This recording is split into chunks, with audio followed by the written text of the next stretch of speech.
Welcome everyone to the kickoff meeting for next week's HL7 Australia Connectathon. This is the kickoff meeting for the AU eRequesting track. I'm going to start with an acknowledgement of country. HL7 Australia acknowledges and pays respect to the past, present, and future traditional custodians and elders of Australia and the continuation of cultural, spiritual, and educational practices of Aboriginal and Torres Strait Islander peoples. So for our eRequesting track at the Connectathon next week, these are the track leads. It'll be myself, Michael Osborne, Megan Doherty, Chris Skeen, and Andy Bond. So we'll all be there. You can talk to any of us for any advice. If we don't have the answers, we'll find the right person that does have the answer. So there'll be plenty of people there to support you during the day. And if you have any questions prior to the event, you can reach out to any of us as well, and we'll point you in the right direction. So the goals and the description for our track. So what we want to do at the Connectathon is implement and test HL7 diagnostic requests for pathology and medical imaging using the AU eRequesting fire implementation guide, profiles, and the RESTful interactions. So our goals for this event, for participants that come along, to enable you to build an understanding of the AU eRequesting IG. It might be the first time you've used it, first time you've seen it. You might be experienced with it and come to a number of these in the past. But we want to help enhance your knowledge and use of the spec with hands-on at the Connectathon. We specifically want to test implementations against the preview of the release one. So we've just been going through ballot for working standard. We'll have most of those changes in this snapshot that'll be prepared for the Connectathon. So we're really testing this preview of release one, which is prior to publication. If we find any issues along the way, we want to identify, look for them, and raise any issues that we find in the IG. You might find issues with your systems as well. But if we find anything that's a spec issue, we want to raise those issues so we can look to resolve them through the eRequesting TDG. And the other thing we want to do is contribute to test coverage. The Australian Fire Maturity Model enables us to test the maturity of the fire IG. So what we'll be looking to do is collect some test evidence of people testing at the event as well, so we can look to progress the maturity of our specification. So key links, really the track page is the only link you need because all the other links will come off that page. I have put it in the chat. These slides are also available on the track page. It is also, we have a Zulip chat stream as well, where you can post questions, and we'll also post information leading up to and during the Connectathon about things that are happening in this track. So the track page itself, I'll give you a bit of a quick walk through that. It's got all the information you're going to need here. This description of the track, what we're testing, the prerequisites, the track leads, our Zulip chat, the slides that we're going through here, as well as the recording. When we finish, we'll go here as well. Information about the spec. We haven't published the snapshot yet, but once it is, the link will be here. Some information about the system roles, testing tools, and some test scenarios. So if you don't know where to start, you can look to go through these test scenarios on the days.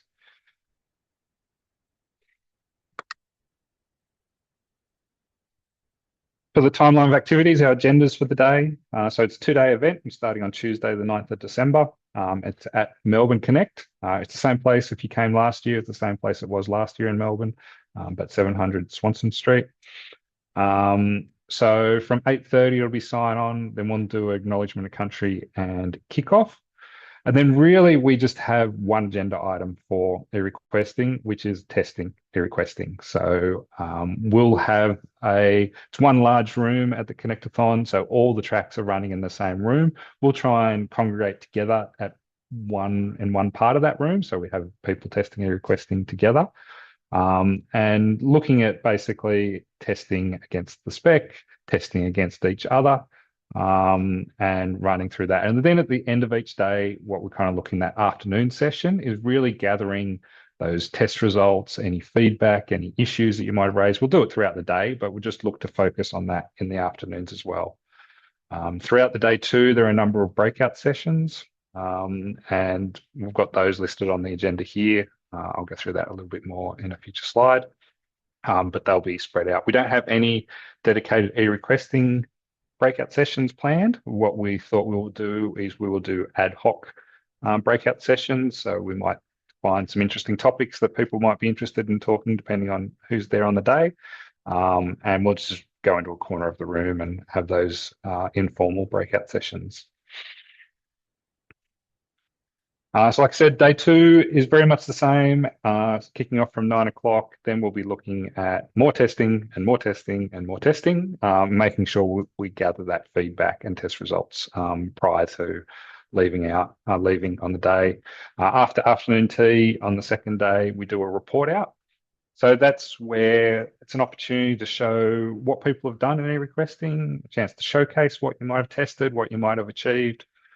We normally get a few people to come up and demo what they might have done over the couple of days. So that's always interesting. And we'll do our eRequesting report out alongside the other tracks as well. So you get to see what happened in the other tracks, and we'll get to showcase what we did in eRequesting. For the breakouts, these are the breakout sessions. Like I said, they were on the agenda there, but there's an AU Core 101. There's getting started with a file server. That's basically Michael Orley is going to take you through how to build a file server, starting from scratch. We're also got an intro into the provider directory and standardizing data capture and fire IG authoring. So all of these are listed on the HL7 Connectathon page. There is, I'll put this in the chat. But details, there's some of these are still being fleshed out, the full details, but what room they're in, a bit of a description, and what's happening will all be on here. So if you're looking for that.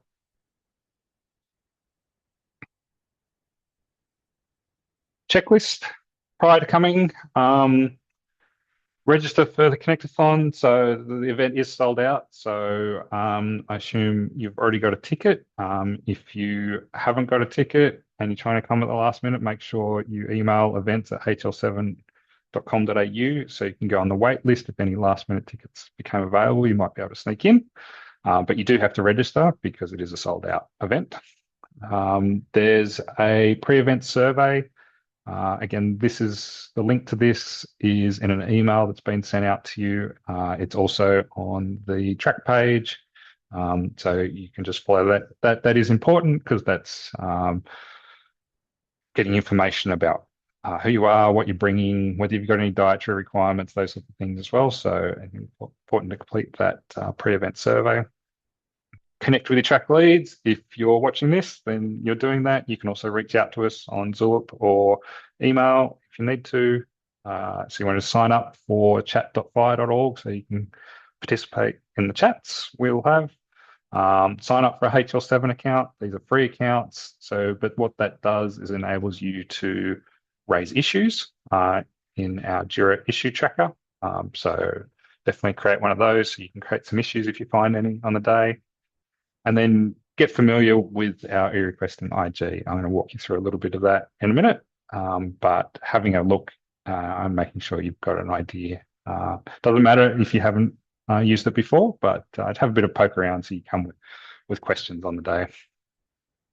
Prepare your technical environment. This is a Connectathon. We do expect people to be using your computer and connecting to each other. But that can be whatever you like. I think I might go through that in the next slide. But the other important thing here is if you are bringing a system, that we want to capture your details on the participant system details page. So I'll show you that one too. We have on the eRequesting track, there is a page here, put it in the chat, where you can provide the system that you might be bringing that you want other people to connect to, who's bringing it, what roles that system is fulfilling, whether there's any authorization and any connection details. So you'll see here that we've got a sparked AU requesting server that we'll be bringing along. And these are the connection details for that. And we'll also have the HL7AU terminology server will be available as well, and these connection details. But we'd like you to update this page. Just go to Confluence, edit this page, add your details in there so that we know who's coming and how we can connect to each other. So a bit more on that track prep. So the prerequisites are basic understanding of Fire, basic familiarity with the AU eRequesting Fire IG, personal computer with a HTTP client. So this is if you're not bringing a system, you just want to come and have a play. That's where if you use something like Postman, that's perfectly fine. That's perfectly acceptable for learning how to use the Fire IG and testing it for us. And functioning development environment. So if you're doing a bit more than that, you can bring your development environment of your choice to hack on the day. So the version of the AU requesting Fire IG we're going to be testing will be the 1.00 preview. So that snapshot hasn't been released yet. That will be released this Friday. So we're just trying to get the last few changes in from our TDGs, the last few changes for this. That will be a preview of our publication release. So it'll have all the changes from everything we've been putting through ballot.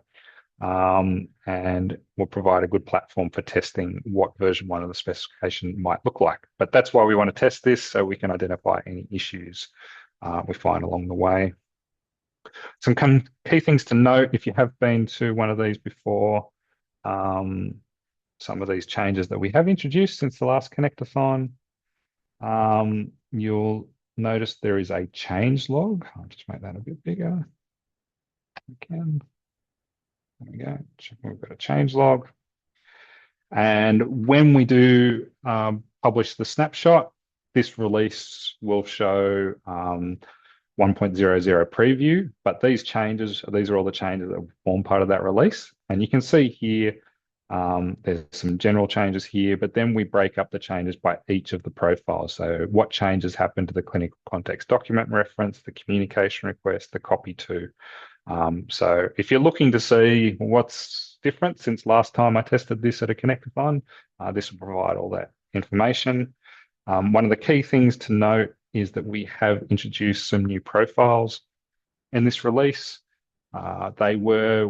Previously we were referencing AU core profiles, but now we've got eRequesting profiles for organization, patient, practitioner role, and the like. So there's a couple of new profiles here. They are the same as the AU core ones. We haven't added any additional changed any constraints on those.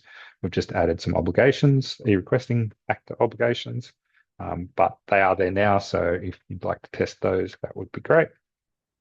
But yeah, if you're looking at all the other detail, it's all in here. The last Connectathon we ran in Brisbane, we were testing the 1.00 ballot version. So everything after that is what's changed through our ballot process, and you can test at the Connectathon.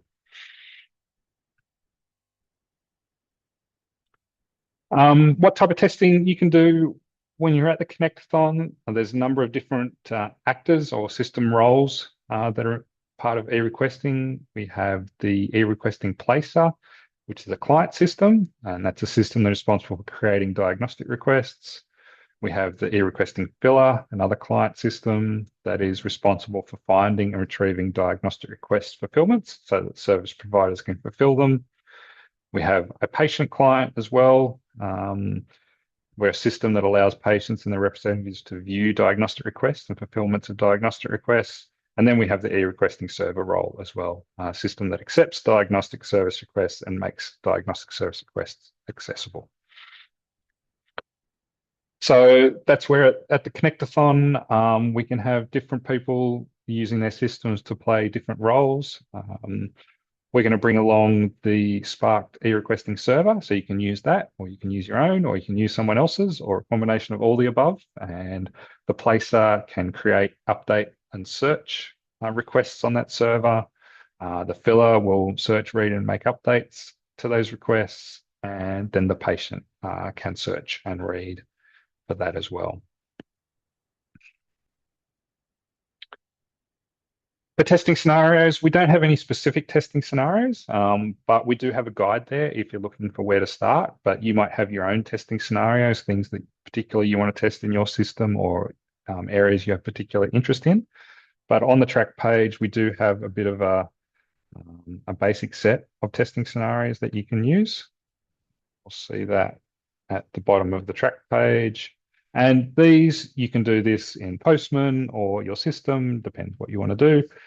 We have a few other tools that other people have developed you might want to use as well. We've got some testing scenarios around here if you're a placer. So creating pathology requests, talking about some tests you might want to order, some exams, some x-rays and the like. Testing some of the supporting elements like fasting preconditions, body sites, pregnancy status, all of those sorts of things. If you're a filler, a number of different searches that you might want to run to try and find fulfillments that you want to complete. And then we have as well the all actor scenarios, where any actor, whether you're a patient or whether you're a filler or a placer, might want to run some searches. And we've got some examples of these. And these are quite useful. We ran some through some of these. People were doing them in Postman in the last Connectathon. We actually found some issues in the spec by running through some of these. So you'll see this doesn't give you the exact detail of how to do it, but that's where track leads can help you pull this together on the day and do some testing. But otherwise, any other testing scenarios that you want to do, you're more than welcome to test through. So providing feedback. This is the most important thing for us from a specification development point of view. We want to make sure that the eRequesting Fire IG is fit for purpose. And by doing that is getting you test it with your systems and see if the spec behaves the way you would expect it to. So we want to share your experiences and feedback so we can improve the Fire IG. So without feedback, we'll just think it's fine. But if you've got issues with it, the idea is don't put up with the issues, is raise the issues so that we can look to resolve them. So this is only release 1 we're looking at now of eRequesting. The spec will continue to evolve over time. So we need to capture this feedback so we continue to improve and evolve the specification. So if you do find any issues, the way to do that is actually raise an issue in the HL7 Jira issue tracker. Then they can be prioritized in the TDG, taken to TDG meetings where we can come up with solutions and vote on making those changes into there. So if you haven't used the HL7 Jira issue tracker like before, again, track leads can help you set that up, create an issue, make sure it's assigned to eRequesting, and then it can go onto our backlog for resolution. The other important thing we want to do is part of this Connectathon is test coverage reporting. So this is to contribute to the test coverage to support our Australian fire maturity model progression. So I'll just, the thing we're looking for is to get some of our artifacts to an AFMM level 2, which the description is there. All of our artifacts are AFMM 1 or will be very shortly, but that basically means there's no issues in the build with them. But we want to look to progress some of these to an AFMM level 2, which basically is us proving that it's been tested and supports interoperability at least three independently developed systems covering most of the scope, so 80% of the core data elements. So Connectathons are a great place to do that, where we have different systems, different implementations connecting to each other. But what we need to do is we actually need to capture that as some evidence, and then that evidence can be submitted to the fire work group so that we can ask to have our level progressed to AFMM 2. So with this, we don't care whether your system works or not.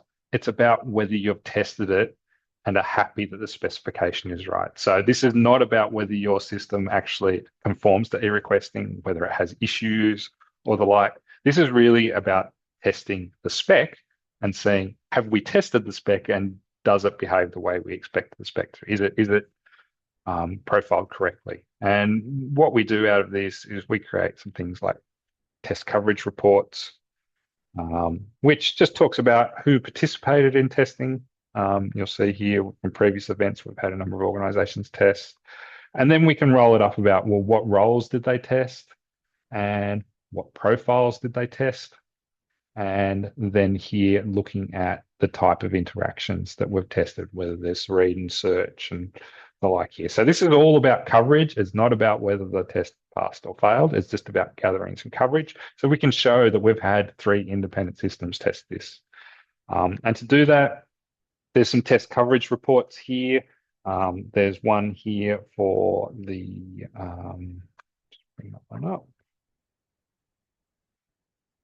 It's not going to view very well on this. It's better if it's downloaded. I won't go through them in detail here, but there's 2 test coverage reports that will come around as track leads to help you fill in and just show what parts of the systems you've tested. And then we'll take that back and we'll roll it up into these reports and then use that for our biomaturity model testing. So you'll find us come around, we'll tap you on the shoulder, we'll ask what you've been testing. We'll bring these spreadsheets and help you fill them in so we can capture them. And the important thing is to get these submitted before the end of the event, so then we can go away and we can gather this information, take it to the TG and say that we've increased our test coverage.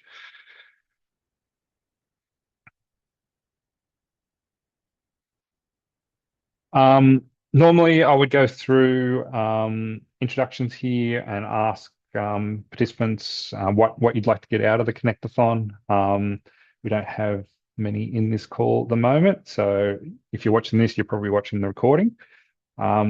You can ask questions on the Zulip chat if you have anything you want to particularly focus on. Otherwise, the important thing is to make sure that you provide your system details on that page that I've shown you before, which is the underneath our track page. There is the participant system details page. So before the event, if you can, enter your details in here so that we're ready to go. Otherwise, we'll do it in the morning of the event.